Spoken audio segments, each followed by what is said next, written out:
नमस्कार साथियों, ये channel DGPLSB TGT social science के लिए है, जिसमें हम प्रीवियस ईयर क्वेश्चन पेपर से अपनी तैयारी को बेहतर करेंगे। आज हम डिस्कस कर रहे हैं 1 अक्टूबर 2021 फर्स्ट शिफ्ट फीमेल का क्वेश्चन पेपर, क्वेश्चन नंबर 31।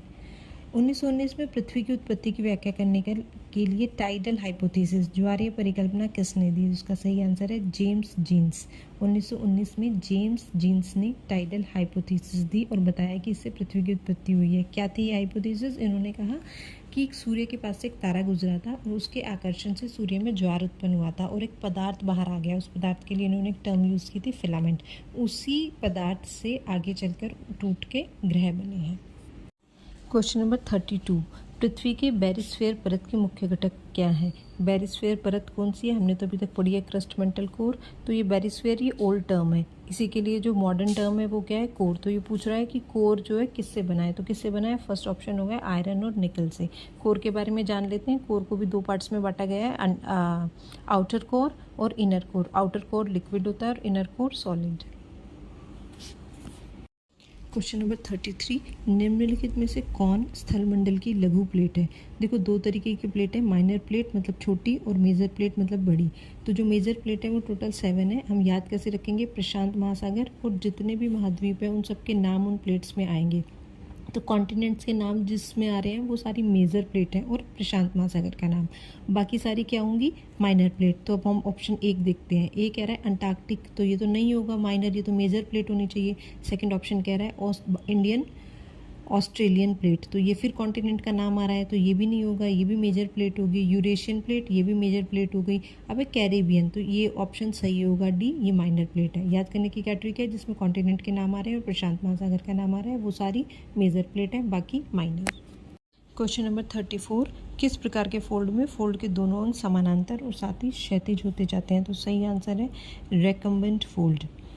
क्या होता है ये फोल्ड? जैसे कोई चट्टान है, उसके अगर दोनों तरफ से दबाव पड़ेगा, कंप्रेशनल फोर्स पड़ेगी, तो उसमें बीच में वो मुड़ जाएगा ना, उसी को बोलते हैं फोल्ड। फोल्ड के कई टाइप होते हैं, इसमें से इसने ये टाइप पूछा है कि ऐसा फोल्ड जो समानांतर भी है साथ में क्षैतिज मतलब लेटा हुआ भी है, तो इसको बोलते हैं रेक्यूम्बेंट फोल्ड।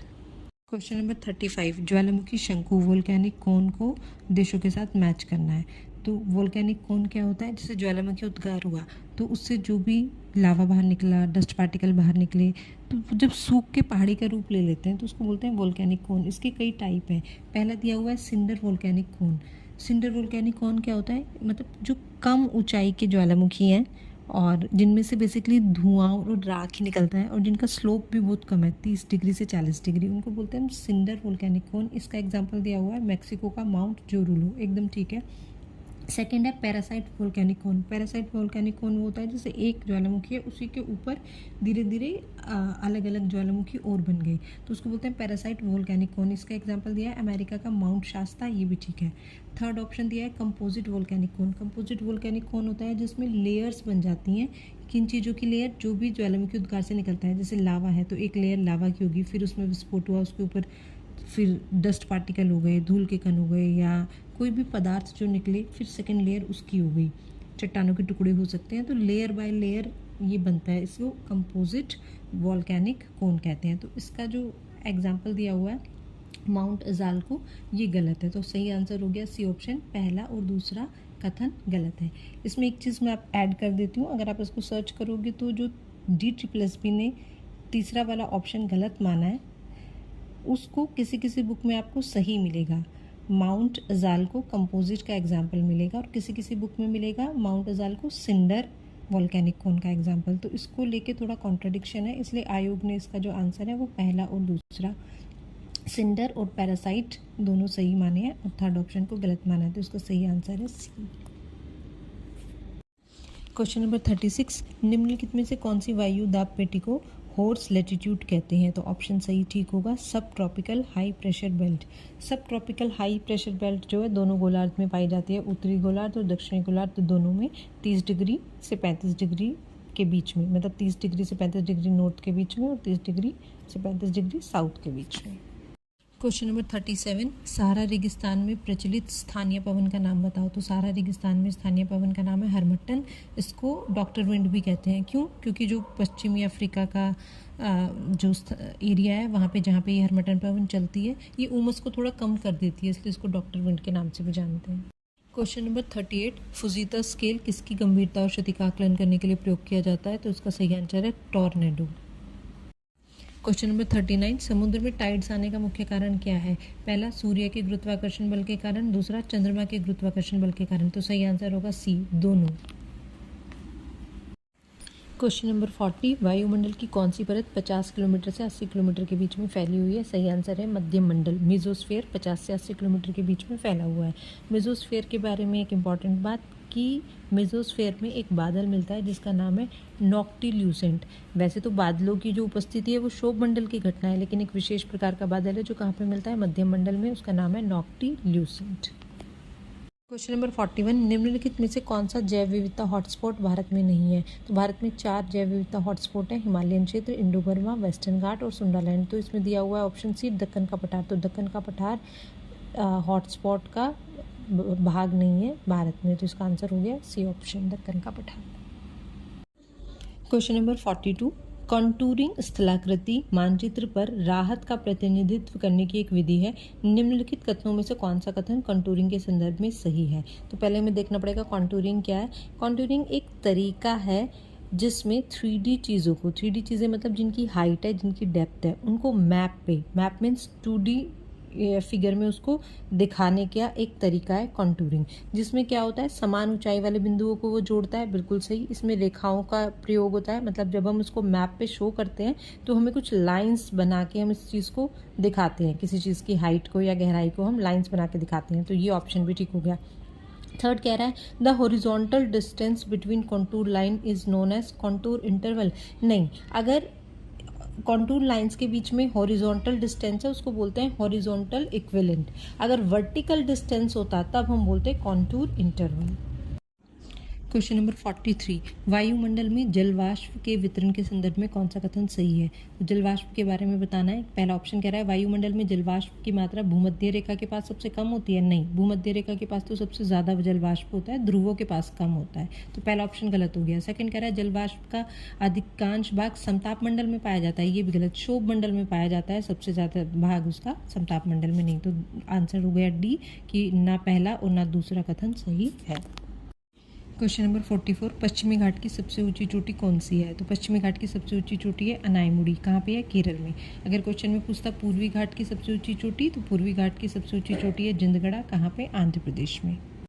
क्वेश्चन नंबर 45, निम्नलिखित में से कौन सी लकड़ी भारत के उष्णकटिबंधीय सदाबहार वनों में पाई जाती है? तो इसका सही आंसर है option A, rosewood. Tropical evergreen forest का एग्जाम्पल हो गया रोजवुड। जो सेकंड ऑप्शन है साल ट्री, ये डिसीडियस फॉरेस्ट जो पर्णपाती वन है उनका एक उदाहरण है। देवदार और जो स्प्रूस है वो पर्वतीय वनों का उदाहरण है। क्वेश्चन नंबर 46, अरावली पर्वत की सबसे ऊंची चोटी कौन सी है? सही आंसर है गुरु शिखर, अरावली पर्वत की सबसे ऊंची चोटी है। क्वेश्चन नंबर 47, निम्नलिखित में से कौन कावेरी नदी की एक सहायक नदी है? तो बी ऑप्शन सही है, हेमावती। अब एक दो सहायक नदी और देख लेते हैं जिनमें वती शब्द आता है, जैसे हेमावती, अर्कावती, स्वर्णवती, अमरावती। ये चारों कावेरी की सहायक नदियाँ हैं। इसके बारे में एक बात और, इसे दक्षिण भारत की गंगा भी बोलते हैं, दक्षिण भारत की गंगा। क्वेश्चन नंबर 48, भोर घाट भारत में एक पहाड़ी मार्ग है जो जोड़ता है। ये ऑप्शन सही है, मुंबई से पुणे को जोड़ता है। पास क्या होता है? पर्वत में एक ऐसा गैप होता है जिसके आसपास आर पार हम जा सकें। तो वेस्टर्न घाट में प्राकृतिक रूप से ऐसे 4 रास्ते बने हैं जिनको हम क्या बोलते हैं? थाल घाट, भोर घाट, पाल घाट और सेनकोट्टा गैप। तो जो थाल घाट और भोर घाट है वो दोनों ही महाराष्ट्र में है। अब बस हमें ये याद रखना है कि अगर हमसे पूछा जाए कि नासिक जाना है तो थाल घाट होके ही जाना पड़ेगा, अगर आपको पुणे जाना है तो भोर घाट होके जाना पड़ेगा। क्वेश्चन नंबर 49, काली मिट्टी की विशेषताएं बताएं। 3 विशेषताएं दी गई हैं कि इसमें जल धारण करने की क्षमता अधिक होती है, बिल्कुल सही है। सूखने पर इसमें दरारें पड़ जाती हैं, ये बात भी ठीक है। तीसरी बात कह रहा है कि मृदा की बनावट इसकी चिकनी होती है, ये भी ठीक है। अब जानते हैं कि काली मिट्टी है जो वो काली क्यों है? इसमें लोह यौगिक की ज़्यादा मात्रा होती है, इसमें टिटने फेरस मैग्नेटाइट के कारण ये काली होती है। और भारत के किस किस क्षेत्र में मिलती है? मुख्य रूप से महाराष्ट्र में, इसके अलावा गुजरात, आंध्र प्रदेश, मध्य प्रदेश यहाँ पर भी मिलती है। गन्ने के लिए, कपास के लिए, सोयाबीन के लिए, ये तिल के लिए बहुत अच्छी है। इसमें ये बनी कैसे, जो लावा का उद्गार हुआ उससे बेसाल्ट चट्टानें बनी और वे बेसाल्ट चट्टानें टूटकर काली मिट्टी बनी। इसकी विशेषता क्या है, हमने कहा इसमें नमी धारण करने की क्षमता ज़्यादा होती है, जिसके कारण ये चिकनी हो जाती है और उसके बाद जब ये सूख जाती है तो इसमें दरारें पड़ जाती हैं। तो इसकी एक विशेषता होगी, इसको रेगुर मिट्टी के नाम से भी जानते हैं और काली कपास मृदा, क्योंकि कपास के लिए अच्छी है तो काली कपास मृदा भी बोलते हैं। इसको लावा मिट्टी भी बोलते हैं और एक नाम और है इसका, जो रूसी टर्म है चेरनोजम। चेरनोजम में चेरनो का मतलब है काला और जम का मतलब है ज़मीन, तो काली ज़मीन चेरनोजम के नाम से भी इसको जाना जाता है। क्वेश्चन नंबर 50, डेमोग्राफिक ट्रांजिशन का कौन सा stage low birth and low death rate को दिखाता है, जिससे जनसंख्या में बहुत कम ग्रोथ होती है, वो स्थिर हो जाती है, ये कौन सा चरण बताता है? तो उसका सही आंसर है ऑप्शन डी। अब ये क्या है डेमोग्राफिक ट्रांजिशन? ये एक थ्योरी है जिसको 1929 में वॉरेन थॉम्सन ने दिया था। उन्होंने कई देशों की डेथ रेट और बर्थ रेट की स्टडी की। उन्होंने बताया कि जैसे जैसे देश विकसित होते हैं उनकी जो जनसंख्या की दर है उसमें बदलाव आता है। तो उन्होंने 4 स्टेजेस बताई थी। पहले स्टेज में उन्होंने कहा कि डेथ रेट और बर्थ रेट दोनों हाई अगर होता है तो जनसंख्या में वृद्धि होगी, लेकिन धीमी वृद्धि होगी। सेकंड स्टेज में इन्होंने कहा कि अब जो है डेथ रेट घटने लगा, क्योंकि अवेयरनेस हो गई, हेल्थ सुविधाएं मिलने लगी, तो उससे क्या होगा, जनसंख्या बहुत तेजी से बढ़ेगी। थर्ड स्टेज में इन्होंने कहा कि डेथ रेट तो कम है, अब धीरे धीरे बर्थ रेट भी कम हो रहा है, तो जनसंख्या में फिर से वृद्धि होगी लेकिन बहुत स्लो होगी। और फोर्थ स्टेज ऐसी आएगी जिसमें डेथ रेट भी कम है, बर्थ रेट भी कम है, तो जनसंख्या कैसी हो जाएगी, बहुत ही कम वृद्धि, मतलब एकदम स्थिर जैसी स्टेज आ जाएगी। तो ये 4 स्टेजेस हैं जो कि इन्होंने बताई है वॉरेन थॉम्सन ने 1929 में। क्वेश्चन नंबर 51, निम्नलिखित में से कौन भारत का दूसरा सबसे महत्वपूर्ण धातुकर्म उद्योग है? धातुकर्म उद्योग क्या होता है? मेटलर्जिक इंडस्ट्री। ये कौन सी इंडस्ट्री होती है जिसमें खनिजों से हम क्या बनाते हैं, मेटल्स बनाते हैं। तो जो सबसे नंबर 1 पे है वो तो स्टील इंडस्ट्री हो गई। इसने पूछा है सेकंड कौन सी है? Aluminium industry. Question number 52, Ahmedabad Vadodara industrial region के बारे में कौन सा कथन सही है? पहला कथन कह रहा है कि देश का तीसरा बड़ा औद्योगिक क्षेत्र है, बिल्कुल सही। सूरत जो है रेशम, टेक्सटाइल और हीरे की कटिंग के लिए फेमस है, दोनों कथन सही है, तो ऑप्शन हो गया सी। अब हमें ये जानना है कि कितने इंडस्ट्रियल रीजन है इंडिया के अंदर। 8 बड़े औद्योगिक क्षेत्र हैं और ये तीसरे नंबर पर है अहमदाबाद और बड़ोदरा। तो पहला और दूसरा कौन सा है? पहला है मुंबई पुणे इंडस्ट्रियल रीजन और दूसरा है Kolkata industrial region. Question number 54, निम्नलिखित में से कौन सी रबी की फसल नहीं है? ऑप्शन डी मक्का रबी की फसल नहीं है। अब देखते हैं रबी की फसल कौन सी होती है। इनको ना शीतकालीन फसल बोलते हैं रबी की फसल को, जो अक्टूबर में बोई जाती हैं और अप्रैल तक काट ली जाती हैं। बोते समय इनका टेम्परेचर 10 डिग्री के आसपास और काटते समय 25 डिग्री के आसपास होना चाहिए। कौन कौन सी फसलें होती हैं रबी की?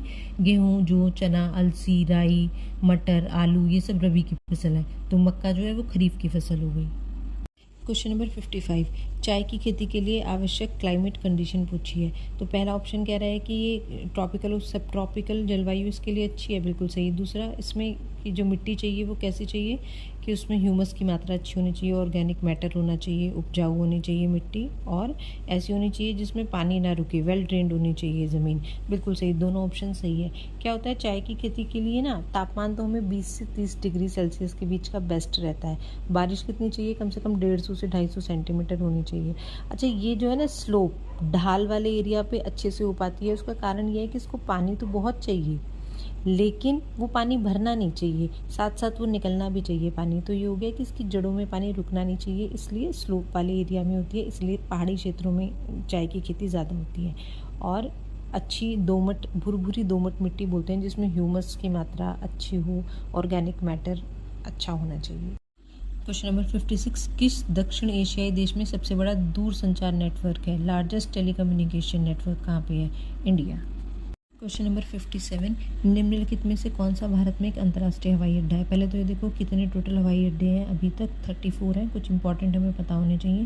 पहला ये कह रहा है कोझिकोड हवाई अड्डा कालीकट, ये कहाँ पे है? केरल में, बिल्कुल सही है। और दूसरा सरदार वल्लभ भाई पटेल हवाई अड्डा, अंतर्राष्ट्रीय हवाई अड्डा कहाँ पे है? अहमदाबाद, गुजरात। तो दोनों ऑप्शन सही है। इंदिरा गांधी हवाई अड्डा कहाँ पे है? दिल्ली में।